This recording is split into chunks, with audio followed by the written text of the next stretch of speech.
தமிழ் நிறம் நேயர்களுக்கு வணக்கம். இன்று நம்மிடையே அரசியல் விமர்சகர் திரு ஜெகதீஸ்வரன் அவர்கள் இணைந்துள்ளார். சார் வணக்கம். சார் வணக்கம். முன்னாள் முதலமைச்சர் திரு மு.க. ஸ்டாலின் அவர்களை இன்றைய முதலமைச்சர் திரு ஜோசப் விஜய் அவர்கள் சந்திக்கிறார். என்ன நடக்குது சார்? ஏன் இந்த திடீர் சந்திப்பு? என்ன காரணம்? இல்லங்க, நீங்க இது ஒரு ரைட் நோட்டு தான் நானும் நினைக்கிறேன். இன்னும் சொல்ல போனா அவர் பதவியேற்பு விழாவிற்கே முன்னாள் முதலமைச்சர்கள் ஸ்டாலின் அவர்கள், எடப்பாடி பழனிசாமி அவர்கள் 2 பேருக்குமே அழைப்பு விடுக்கப்பட்டது அப்படின்னு சொல்லியிருந்தாங்க. அவங்க 2 பேரும் வராத போது நிறைய பேர் வந்திருக்கணும். இதுதானே ஒரு நாகரிக அரசியல், இதுதானே எல்லாரும் நம்ம பேணணும், அது ஏன் இப்படி பண்றாங்க அப்படின்னு ஒரு கேள்வி இருந்தது.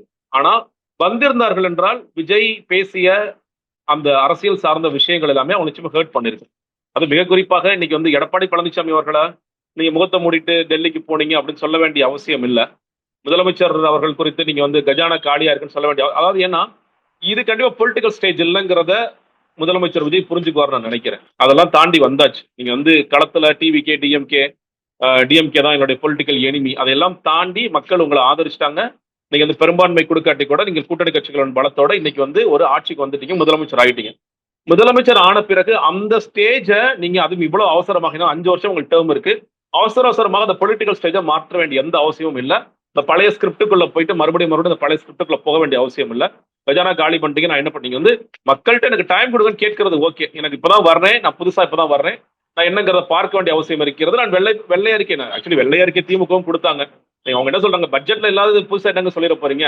எல்லாருக்கும் தெரியும் கடனை வந்து யாரும் மறைச்செல்லாம் வாங்கல. இவ்வளவுதான் கடன், ஜிஎஸ்டிபிக்குள்ள இருக்குதான் கடன் வாங்கியிருக்கோம். அது வந்து இன்னும் சொல்ல போனா மத்திய அரசாங்கம் இதோட கடன் அதிகமாக வாங்கியிருக்காங்க, எல்லா மாநிலங்களும் வாங்குறாங்க. இன்னைக்கு நலத்திட்ட உதவிகள் செய்யணும் அப்படின்னா கடன் வாங்காத முடியவே முடியாது. இன்னும் சொல்ல போனா நீங்க உங்களோட தேர்தல் அறிக்கையில இருக்கிற விஷயங்களை செஞ்சு கொடுங்க. நான் 60,000 கோடி கடன் வாங்கினா நீங்க 1,00,000 கோடி கடன் வாங்கணும் வருஷம். அது செஞ்சீங்கன்னா தான் உங்களால தீர்க்கவே முடியும் அப்படிங்கிற அளவுல தான் நீங்க இருக்கீங்க. அப்படி இருக்கும் பொழுது கடன் வந்து வாங்கியிருக்கிறோங்கிறது எல்லாருக்கும் வெளிப்படையான ஒன்று. அதற்கு ஒரு வெள்ளை அறிக்கை கொடுப்பேங்கிறது சரி, ஓகே. உங்களை நீங்க மக்கள்கிட்ட ஏதோ சொல்ல விரும்புறீங்க, வெள்ளை அறிக்கை கொடுங்க, தாராளமா அது உங்களுடைய விருப்பம், அதுல சிக்கல் இல்லை. எனக்கு கொஞ்சம் டைம் கொடுங்க, அவகாசம் கொடுங்க, நான் அப்பதான் புதுசா வந்திருக்கேன்னு சொல்வதும் ஓகே. இன்னும் சொல்ல போனா ரொம்ப அதீதமாக நீங்க தேர்தல் அறிக்கையில கொடுத்துருக்கீங்க, அதெல்லாம் எப்படி சமாளிக்க போறீங்கன்னு ஒரு சேலஞ்ச் இருக்கு. அது மக்கள்கிட்ட கொஞ்சம் ஒரு மாதிரி எடுத்து சொல்றதெல்லாம் ஓகே. அந்த நேரத்துல எல்லாரும் சொல்ற டயலாக் கஜானா காலி பண்ணிட்டாங்கன்னா இன்னைக்கு என்ன எல்லா திட்டங்களும் நின்று போச்சா? இல்ல இன்னும் ப்ரீவியஸா போட்ட திட்டங்கள், சில திட்டங்கள் இன்ஃப்ராஸ்ட்ரக்சர் வேலைகள்லாம் போயிட்டு தான் இருக்கு. அது ஒருவேளை நின்றவன் மக்கள் பயப்படுறாங்க. நீங்க ஏன்னா இப்ப இந்த அரசாங்கம் வந்ததான் வச்சுங்களேன், நீங்க வந்து அவங்க போகும் பொழுது ஏன்னா விஜய் 5,000 ரூபாய் போட்ட உடனே அன்னைக்கு ஒரு சொன்ன விஷயம் என்ன, அன்னைக்கு தேர்தல் பிரச்சாரத்துல இருந்தார், இல்ல ஏதோ ஒரு பிரச்சாரத்துல இருந்தார், காசுன்னு சொல்லி சொல்றாங்க, காலையில கண்ணு முழிக்கிறதுக்குள்ள 5,000 எடுத்து போடுறாங்கன்னு சொன்ன அதே விஜய் அவர்கள் இன்னும் கஜானா காலி ஆயிடுச்சுன்னு சொல்லி சொன்னார்னா அதுக்கான அப்ப 2 முரணாக இருக்கிறது மக்கள்கிட்ட ஒரு கேள்வி வந்துடும்ல.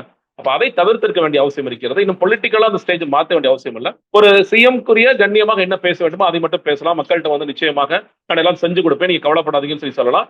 அந்த ஒரு டோன்ல போய் கூட நினைக்கிறேன். இன்னும் வந்து டோன் அவர் வந்து அதை பொலிட்டிக்கலா மாற்றுற விதம் எல்லாமே எனக்கு ஒரு அயற்சி தான் கொடுத்துச்சு. இவ்வளவு பண்ண வேண்டிய அவசியம் இல்லை. நீங்க ஆயிட்டீங்க, இது ஆகல, நான் எதிர்கட்சியா இருக்க போறேன், நான் வந்து இன்னும் எனக்கு வெற்றியை நோக்கி வரல அப்படின்னா இதெல்லாம் ஓகே.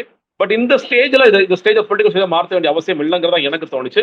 அதை பார்த்த பிறகு நிறைய பேர் வந்து இன்னும் சொல்ல போனா ஏன் இதை செய்யறாரு மறுபடியும் அப்படின்ட்டு ஒரு அயற்சியை மக்களுக்கு நிச்சயமா கொடுத்திருக்கோம். இன்னும் வெற்றி பெற வைத்த மக்களுக்கு இந்த எதிர்ப்பு எதற்காக அப்படிங்கறது கொடுத்திருக்கும். பட் ஆனா முதலமைச்சர் ஸ்டாலினும் அவர் சொன்னார், முதல்ல நான் 6 மாசம் டைம் கொடுப்பேன் அவங்களுக்கு வந்து அப்படிங்கறத ஒரு பேப்பர்ல சொல்லியிருந்தார், அவர் வந்து ஒரு ஊடகத்துக்கு சொல்லியிருந்தாரு. ஆனால் அதையும் தாண்டி தன்னுடைய அரசாங்கம் குறித்து ஒரு கேள்வி எழுப்பும் பொழுது அவர் பதில் சொல்ல கட்டாயம் இருக்கிறது. அதனால விஜய் ஸ்டைலே அவரும் ஒரு பதில் கொடுத்துட்டார். நீங்க வந்து கஜானால காலையில உங்களுக்கு வந்து மனத்திறன் வேண்டும், எப்படி ஆட்சி செய்வது என்ற திறன் இருந்தால் நிச்சயமாக செய்யலாம் சொல்லிட்டார். ஸோ ஒரு ராங் நோட்ல ஸ்டார்ட் பண்ணிட்டோமோ அப்படிங்கிற ஒரு பாயிண்ட் ஒன்று இருக்கு. இன்னொன்னு, இன்னைக்கு எம்எல்ஏக்கள் பதவியேற்கும் பொழுது உதயநிதி ஸ்டாலின் அவர்கள் வந்து முதலமைச்சர் பார்த்து வணக்கம் சொல்லல. ஸோ அது நடக்கல அப்படின்னு பார்க்கும் பொழுது எல்லாருக்குமே அது இது மறுபடியும் வந்து பழைய காலத்து திமுக அதிமுக மாறிட்டு இருக்கா? இது வந்து கலைஞரும் ஜெயலலிதாவும் கண்ணுக்கு நேராக பார்த்து கொள்ள மாட்டார்கள். அதெல்லாம் தாண்டி நீங்க வந்து ஸ்டாலின் அதை வந்து ரொம்பவே குறைச்சாரு. ரொம்ப நாகரிக அரசியல்ங்கிறத அவர் வந்து ஜெயலலிதாவோட இறப்பிற்கும் போனார், அதையும் நம்ம பார்த்தோம். அவங்களுக்காக வந்து வருத்தப்பட்டாருங்கிறத பார்த்தோம். அதுக்கு பிறகு எடப்பாடி பழனிசாமிக்கும் ஸ்டாலினுக்கும் அந்த அளவுக்கு எல்லாம் ஒரு பெரிய அளவுக்கு முட்டாள் முதல்லாம் இல்ல. 2 பேரும் கடுமையா விமர்சனம் பண்ணிக்கிட்டாங்க, சட்டமன்றத்துக்குள்ள பேசினாங்க, சட்டமன்றத்துக்கு வெளியே பேசினாங்க. ஆனா தீவிரமான ஒரு போர் அப்படிங்கிற அளவுக்கு இல்ல. ஆனா இன்னைக்கு திமுக அடைந்த தோல்விங்கிறது அவங்களை ரொம்பவே காயப்படுது. இன்னும் சொல்லப்போனா திமுக அடிமட்ட தொண்டர்கள் இருந்து தலைமையில இருந்து கடுமையா காயப்படுது. ஏன்னா அவங்க நிறைய கேள்விகளை முன்வைக்கிறாங்க. நம்ம வந்து அந்த அளவுக்கு மோசமான ஆட்சி செய்யலாம், மக்கள் ஏன் நம்மள இந்த அளவுக்கு ஒரு பெரிய தண்டனை கொடுத்தாங்க அப்படிங்கிற கேள்வி இருக்கிறது. விஜயோட வெற்றியை இன்னுமே அவளால் புரிஞ்சுக்க முடியல. ஏன்னா எல்லாருமே சொல்ற ஒரு காமனான பாயிண்ட் நம்ம ஏத்துக்கோன்னு நினைக்கிறேன். நீங்க வந்து அரசியலுக்கான உழைப்பை விஜய் கொடுத்தாரா? நீங்க வந்து சினிமால உழைச்சிருக்கலாம், அவர் பெருசா வந்திருக்காரு, அதெல்லாம் ஓகே. அரசியலுக்கான உழைப்பு ஒரு ஃபார்மட் ஒண்ணு இருக்கு. மக்களுக்காக போராடணும், மக்களுக்காக பேசணும், மக்களுக்காக களத்துல நிக்கணும், தேர்தல் பிரச்சாரத்துக்கு போகணும். இப்ப எல்லா ஃபார்மட்டையும் விஜய் உடைச்சிட்டார். அது வந்து ஒரு பக்கம் நீங்க பெருமையா சொல்லலாம், அந்த ஃபார்மட் எல்லாம் உடஞ்சிருச்சுன்னு சொல்லி பெருமையா பேசலாம். ஆனா இதுதான் அரசியலான ஒரு கேள்வி இருக்குல்ல. அப்ப அதை பார்க்கின்ற காலம் காலமாக திமுகவிற்கும் காலம் காலமாக அதிமுகவிற்கும் வேலை பார்த்தவர்கள் எல்லாம் எப்படி பாக்குறாங்க? இது என்னங்க இது? இது எப்படி நம்ம தோத்தோம்? இவர்கிட்ட நம்ம எப்படி தோத்தோம்? அப்படிங்கிற ஒரு தீராத கோபம் ஒண்ணு இருக்கிறது. அதெல்லாம் ரியலைசேஷனுக்கு வர்றதுக்கே கொஞ்சம் டைம் ஆகும். இன்னுமே அவங்க எல்லாம் ஒரு பெரிய இதுலதான் இருக்கிறாங்க. நீங்க பெரிய சொல்லலாம், பெரிய நாங்க பார்க்காத தோல்வி மல்ல, பார்க்காத வெற்றி மல்ல அப்படிங்கிறது. இதை அவர்களால் யூஸ் சொல்லப்போனா அதிமுகவும் சரி திமுகவும் சரி இதை ஏற்றுக்கொள்ள முடியவில்லைங்கிறதா நிதர்சனமான உண்மை. அப்ப அந்த ஒரு விஷயம் போகுது. நாளைக்கு இந்த சட்டமன்றம் ஆரோக்கியமான மன்றமாக போக வேண்டும் என்றால் முதலமைச்சர் ஸ்டாலினும் எதிர்க்கட்சி தலைவர் உதயநிதி ஸ்டாலினும் சேர்ந்து ஒன்றாக சரியாக செயல்பட வேண்டும். ஒரு ராங் நோட்ல விஜய் ஸ்டார்ட் பண்ணிட்டார். அன்பார்ச்சுனேட்லி பொலிட்டிகல் சோஜா வந்து ராங் நோட்ல ஸ்டார்ட் பண்ணிட்டாரு. மேபி அதை சரி பண்றதுக்கு ஒரு ஆப்பர்ச்சுனிட்டியா இதை எடுத்துட்டு நினைக்கிறது. சரி பண்ணிடலாம் என்னதான் இருந்தாலும் அவர் முன்னாள். ஏன்னா ஒரு விஷயம் சொல்லப்படுது, என்னன்னா இந்த யாரால வந்து எது பிளான்டர் ஸ்டோரிஸ் எது உண்மையான ஸ்டோரிஸ் சரி தெரியல. ஒரு ஸ்டாலின் அவர்கள் தோற்று போனதுக்கு விஜயை வருத்தப்பட்டாருன்னு ஒரு கதைகள் ஓடுது.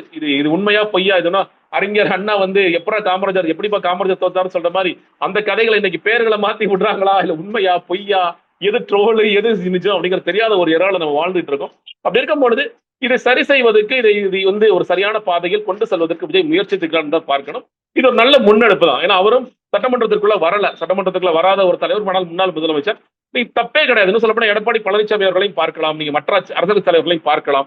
ஏன்னா நீங்க ஒரு சைடு யோசிச்சு பாருங்களேன், இன்னைக்கு வந்து ராகுல் காந்தி எல்லாம் புகழ்ந்து பேசுறாங்க. ராகுல் காந்தி இதெல்லாம் இந்த கூட்டணி கட்சிகள் உள்ள கொண்டு வந்தாருன்னு சொல்லி இந்த கதைகள் எல்லாம் சொல்லப்படுகிறது. எது உண்மை கதை நமக்கு தெரியாது.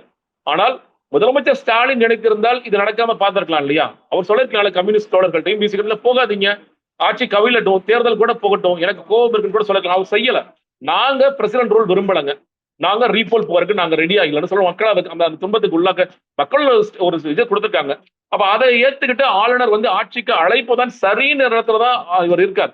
அதோட சேர்ந்து கூட்டணி கட்சிகளும் போறதை பத்தி கூட ஒரு காங்கிரஸ் வந்து சொல்லாமல் கொள்ளாமல் அவசரமாக போனதுதான் அவர் வருத்தமாக இருக்கிறாரு. தவிர மற்றவர்கள் இன்னுமே அவர் குற்ற தோழர்களாக இருக்கிறார்கள். அவர் பெருமைப்படுத்த எழுதுறார், பெருமைப்படுத்த பேசுறாரு. இன்னும் அவருக்கு நன்றி சொல்லிட்டு தான் இருக்கார்.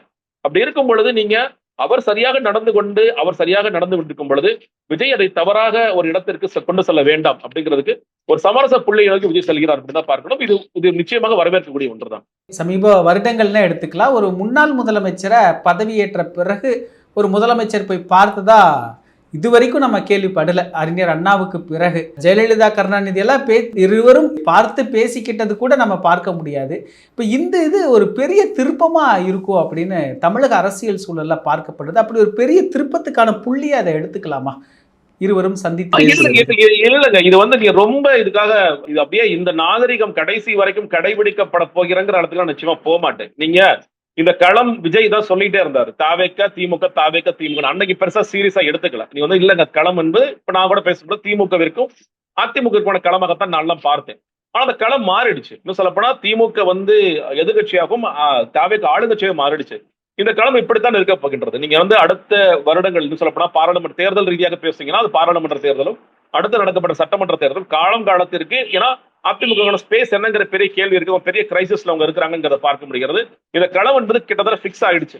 அப்ப இதுல இன்னும் தீவிரமாக இருவரும் களமாடுவார்கள். நீங்க வந்து அது ஐடி விங்காக இருக்கலாம், இல்ல வந்து ஒன்றிய செயலாளர்கள் நகர பகுதிகளாக இருக்கலாம், நீங்க வந்து போராட்டங்கள் மூலியமாக இருக்கலாம், இன்னைக்கு விஜய் எதிர்த்து செய்ய போகிற அரசியல் மேபி கொஞ்சம் ஆரம்ப காலத்துல நம்ம ஹனிமூன் பீரியட் நம்ம கொடுக்கலாம். இன்னும் சொல்லப்போனா விஜய் இன்னுமே புதுசு, நம்ம கொஞ்சம் வெயிட் பண்ணலாம்னு இருப்பாங்களே தவிர ஒரு சமயத்திற்கு பிறகு இது தீவிரப்படுத்தப்படும். நீங்க எல்லாரும் என்ன சொல்றாங்க, உதயநிதி ஸ்டாலின் இன்னும் தீவிரமாக களமாட வேண்டிய அவசியம் இருக்கிறது. அவர் விஜய் எதிர்த்து நிறைய அரசியல் செய்யணும், சட்டமன்றத்திற்குள்ள செய்ய வேண்டிய அவசியம் இருக்கிறது. ஏன்னா எதிர்கட்சியாக திமுக செயல்பட நம்ம பார்த்திருக்கோம். இன்னும் சொல்லப்போனா ஒரு எல்லா கட்சிகளுக்கும் எதிர்கட்சியாக எப்படி செயல்பட வேண்டும் ஒரு பாடம் எடுக்கணும்னு நினைச்சீங்கன்னா நீங்க போய் திமுக பாருங்களே, நான் சொல்லியிருக்கேன். சோ அந்த அளவிற்கு ஒரு தீவிரமான எதிர்கட்சியாக அது நிச்சயமாக இருக்கும். இது என்னன்னு கேட்டீங்கன்னா, இது நேத்து ஒரு தப்பான ஒரு ஸ்டார்ட் பண்ணிட்டேன், நான் ஸ்டார்ட் பண்ணிருக்க கூடாது. விஜய் அவர்கள் மறுபடியும் கேட்டீங்கன்னா இன்னுமே வந்து எனக்கு அது சொல்றதுக்கு கஷ்டமா தான் இருக்கு. இன்னும் அவர் சுயமாகத்தான் இதெல்லாம் செய்கிறாரான்னு ஒரு கேள்வி இருக்கிறது. அவர் சுயமாக செய்ய வேண்டும் நம்ம ஆசைப்படுறோம். ஏன்னா அவர் ரகசிய காப்பு பிரமாணம் எடுத்திருக்கிறார். அவர் அறிவுக்கு உட்பட்ட விஷயங்களை தான் அவர் செய்ய வேண்டும். நீங்கள் அடுத்தவர்களை கேட்டு செய்யக்கூடாது. இன்னும் யாரோ சொல்வதையும் யாரோ செய்வதையும் நாம் செய்யக்கூடாது அப்படிங்கிற ஒரு இடத்திற்கு நகர வேண்டும். அப்ப உண்மையில நல்ல அட்வைசர்ஸ் தான் என்ன சொல்லியிருப்பாங்க, சார் வேண்டாம் சார், இது வந்து நீங்க நல்ல நோட்ல ஸ்டார்ட் பண்ணணும்னு நினைச்சீங்கன்னா இதை முதல்ல பொலிட்டிக்கல் ஸ்டேஜ் ஸ்டார்ட் பண்ண ஆரம்பிக்காதீங்க சார். பொலிட்டிக்கலுக்கு மாற்ற வேண்டிய தேவை ஒன்று ஏற்படும். நீங்க வந்து மக்களுக்கான திட்டம் ஒண்ணு செய்யும் போது அதையோ திட்டம் ஒண்ணு செய்ய முடியலங்க, கஜானா காலியா இருக்குங்க, அட்லீஸ்ட் வெள்ளை அறிக்கை கொடுத்துட்டேங்க, அதுக்கு பிறகு செய்யறேன்னா ஓகே ஓகே. எதுவுமே போகல, இன்னும் உள்ளுக்குள்ள கூட நுழையாததுக்கு முன்னாடி பொலிட்டிக்கல் ஸ்டேஜ் அதை மாத்துறீங்க சார், அது வேண்டாம்னு சில பேர் அட்வைஸ் பண்ணிருக்கலாம். அந்த அட்வைஸ் ஏற்றுக்கொண்டு கூட இதை சரி பண்ணிடலாம். நம்ம ஏன் நம்ம வந்து அவசரப்படுறோம்? நம்ம இதை ரொம்ப ஒரு அந்த அளவுக்கு தீவிரமாக கொண்டு போட வேண்டிய அவசியம் இல்லை. ஆமா, இந்த களம் அப்படித்தான் இருக்க போகின்றது அப்படிங்கிற அந்த நோட்டை நேத்து செய்த ஒரு சிறிய தவறு அல்லது வந்து அது சரியாக செய்யாத ஒன்றிற்கு ஒரு மாற்றாகத்தான் விஜய் செய்கிறான்னு பார்க்கின்றேன். பட் இதற்காக இது முழுக்க முழுக்க இப்படித்தான் போயிடுறது. ரொம்ப கோஆபரேட்டிவா 2 பேரும் இருக்க போறாங்களா? இல்லை, நடக்காது. நீங்க சொல்றல 5 வருஷத்துக்கு இருக்கு சட்டமன்றம் என்பது, நீங்கள் வந்து கடுமையான சட்டமன்றமாகத்தான் இருக்க போகின்றது. அரசியல் களம் என்பது கடுமையான அரசியல் களமாக இருக்கின்றது. நீங்க அந்த நேரத்துல இப்போ விஜயோட தன்மை, விஜய் கட்சியோட தன்மை என்பது அவர்கள் போராட்டங்கள் பெருசா செஞ்சது கிடையாது. உண்ணாவிரத போராட்டங்களோ இல்ல சிறைக்கு சென்றதோ அதெல்லாம் பார்த்தது இல்லை. ஆனா இது எல்லாமே அவர் பார்ப்பார். நீங்க நேரடியாக பார்ப்பார். இவ்வளவு நாள் பார்க்க வேண்டிய அவசியம் இல்லை. ஒரு சினிமாக்காரராக அவர் பார்க்க வேண்டிய அவசியம் இல்லை. அவர் தெரிந்து கொள்ள வேண்டிய அவசியம் இல்லை. இன்னைக்கு சட்டமன்றத்துக்குள்ள என்ன நடக்குது, காவல்துறை மூலியமா அவர் கேட்பார், என்ன நடக்குது, ஒவ்வொரு ஊர்ல என்ன நடக்குது, என்னுடைய ஆட்கள் என்னவாக இருக்கிறார்கள், அவருடைய ஆட்கள் என்னவாக இருக்கிறார்கள். நீங்க எல்லா பிரச்சனைகளுக்குமே வீரியமாக நீங்க அதோட நிலைப்பாடு என்னவாக இருக்குங்கிறது வேற. நீங்க வந்து இது வரைக்கும் திமுக நிலைப்பாடு சில விஷயங்கள் வேறாக இருந்திருக்கலாம். ஆனால் ஒரு அரசை எதிர்த்து நீங்கள் வந்து ஆளுங்கட்சி எதிர்த்து செய்ய போகின்ற இந்த போர் என்பது வேற மாதிரிதான் இருக்கும். நீ கேட்கலாம், என்னங்க நீங்க அதெல்லாம் செய்யற முன்னாடி இல்ல, இது நான் இன்னைக்கு ஆளுங்கட்சியாக இருக்கேன், அப்ப என்ன நான் ஸ்திரப்படுத்துறதுக்கு நான் மறுபடியும் நான் வந்து ஆளுங்கட்சியா இன்னைக்கு நீ எதிர்கட்சியா இருக்கலாம், பட் ஆனா இதை மறுபடியும் ஆளுங்கட்சி ஆவதற்கு நான் என்ன வேலை செய்யணுமோ செய்வேன்னா, என்னுடைய ஓட் டிஃபரன்ஸ் ரொம்ப கம்மி தான். கூட்டணியாக முதலமைச்சர் சொல்ற மாதிரி கிட்டத்தட்ட ஒரு 17 லட்சம் வாக்குகள் மட்டும் தான் எனக்கும் ஒருக்குமான வித்தியாசம். மக்கள் இன்னுமே எங்களை தான் ஆதரிச்சிருக்காங்க. ஏதோ ஒரு இடத்துல சின்ன தவறுகள் நடந்திருக்கு. அப்ப அதை சரி செய்து கொண்டு மறுபடியும் ஆட்சிக்கு வருவதற்கு நான் இன்னும் கடுமையாக விஜய் எதிர்த்து களமாடுவார்களே தவிர, இல்ல இது ரொம்ப ஒரு சமரசம் எட்டிட்டோம், நம்ம 2 பேரும் ரொம்ப ஃப்ரெண்ட்லியா போயிடலாம், அப்படிலாம் நடக்கக்கூடிய வாய்ப்புகளே இல்லை. இந்த அரசியல் களம் என்பது இன்னும் கடுமையானதாக மாறுமே தவிர இது சாஃப்டாலாம் மாறுவதற்கான வாய்ப்புகள் இல்லை. இதுல பதவியேற்ற பிறகு பெரியார் திடல் போய் அங்க பார்க்கறது, வீரமணி அவர்களோட உரையாடல், இப்போ ஸ்டாலின் சந்தித்த பிறகு வைகோ அவர்களை சந்தித்தது, இது எல்லாமே வந்து ஒரு திமுக அணியோடு ஒரு உறவில் இருப்பது போல ஒரு தோற்றத்தை கொடுக்குது தானே. இது திமுகவை கவர் பண்ணி அவருடைய அரசியல் நகர்வுகள் இருக்கு அப்படின்னு எடுத்துக்கலாமா சார்? அப்படி ஒரு பார்வை இருக்கா? இல்லைங்க, நிச்சயமா. நீங்க திமுக அகெயின்ஸ்ட் தாவேக்கன்னு சொன்னாலும் விஜய் கிட்டத்தட்ட இன்னொரு திமுகவை தான் முயற்சி செய்கின்றார். நான் வந்து திமுகவை மாறணும்னு முயற்சி பண்றேன். இன்னும் சொல்ல போனா திமுக கூட்டணி கட்சிகள் நீங்க இது இப்ப கிடையாதுங்க. ஒருவேளை நீங்க வந்து நம்ம முன்னாடி நான் ஒரு கணிப்பெல்லாம் சொன்னோம், 20% விஜய் வருவார், அவர் ஜெயிப்பார், இல்ல அவர் 2 சீட்ல ஜெயிப்பார். இந்த கணிப்பு உண்மையா இருந்தாலும் விஜய் இதற்கான வேலைகளை பார்த்திருப்பார். நீங்க அல்டிமேட்லி அவரோட பொலிட்டிக்கல் ஸ்ட்ராட்டஜி ஜான் ஆர்கிசாமியோட எண்ணம் என்பது இந்தியா கூட்டணியில திமுக எடுத்துட்டு அந்த இடத்துல போய் நம்ம உட்காரணும். அதுதான் அவரோட பொலிட்டிக்கல் எய்ம், அதுதான் அவரோட பொலிட்டிக்கல் ஸ்ட்ராட்டஜி, அதுதான் ரொம்ப முயற்சி பண்ணார். இன்னைக்கு கூடுதலா சீட்டம் வந்துருச்சு, ஆளுங்கட்சியாவே வந்துட்டோம். அப்ப அது இன்னும் சுலபமா மாறிடுச்சு. அப்ப போய் இவங்கள இன்னைக்கு அவுட் சைட் சப்போர்ட்டா கொடுக்குறாங்க. இன்னைக்கு என்ன யோசிப்பாரு? ஏன்னா திருமாவளவன் சொல்றாரு, இல்ல என்கிட்ட வந்து ஆட்சியில கூட பங்கு வேணாம், மினிஸ்ட்ரி வேணும்னு சொல்லி கேட்டாங்க, நான் யோசிச்சு சொல்றேன்னு சொல்லியிருக்கேன் அப்படின்னு சொல்றாரு. அப்போ திருமாவளவன் அவர்களையோ இல்ல கம்யூனிஸ்டையோ இல்ல மற்ற கட்சிகளையோ தங்கள் கூட்டணியாகவே, இன்னும் சொல்ல போனா பாராளுமன்ற தேர்தல்ல நான் தான் இந்தியா கூட்டணிக்கு உள்ள போயிருக்கேன், நான் உள்ள போயிருக்கேன், டிஎம்கே வெளியே அனுப்பிச்சிருக்கேன் அப்படிங்கிற ஒரு ஸ்டாண்ட நோக்கி கொண்டு போடுங்கிறதுக்காக விஜய் தீவிரமாக செயல்படுவார்.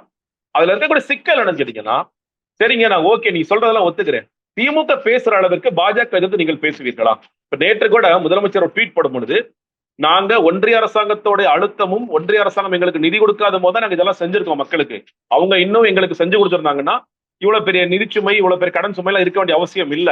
இன்னைக்கும் பிஎம் ஸ்ரீ திட்டத்துக்கு தலைக்கு மேல கட்டி தொங்கிட்டு இருக்கு. நானா இருந்தா எனக்கு இது வேண்டாம், எனக்கு தேசிய கல்விக் கொள்கைக்குள்ள போக மாட்டேன் அப்படிங்கிற ஸ்டாண்ட் தான் நான் எடுப்பேன் அப்படிங்கிற அந்த ஒரு புள்ளியில் தான் இன்னைக்கு கிட்டத்தட்ட நீங்க பாஜகவினுடைய எதிர்வாக்கள் கிட்டத்தட்ட பிரிஞ்சிருக்கு நான் பாக்குறேன். ரொம்ப ரொம்ப ஸ்பெசிபிக்கா சொல்லணும், மைனாரிட்டிஸ் ஓட்ஸ் நம்ம முதல்ல கணிச்சோம், இல்ல கிறிஸ்டியன் ஓட்ஸோ இல்ல இஸ்லாமியர்கள் ஓட்ட பெருசா போகாதானா இன்னைக்கு போயிருக்கு.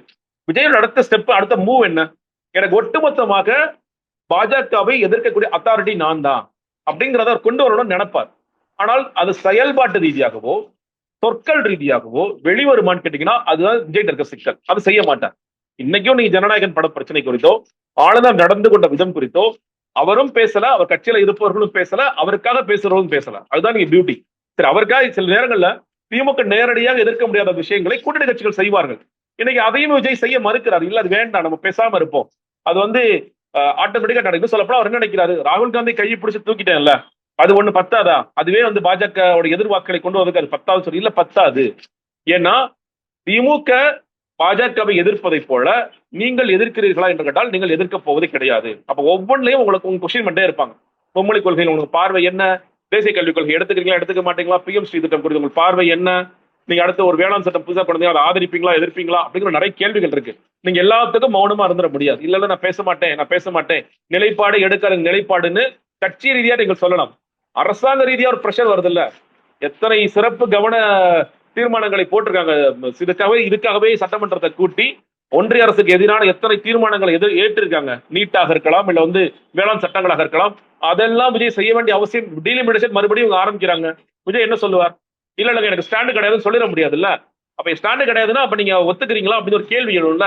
அப்போ இந்த இடத்தில் நான் பார்ப்பது திமுக இன்னும் பாஜக எதிர்ப்புங்கிறதை வலுவாக ஆக்கும்.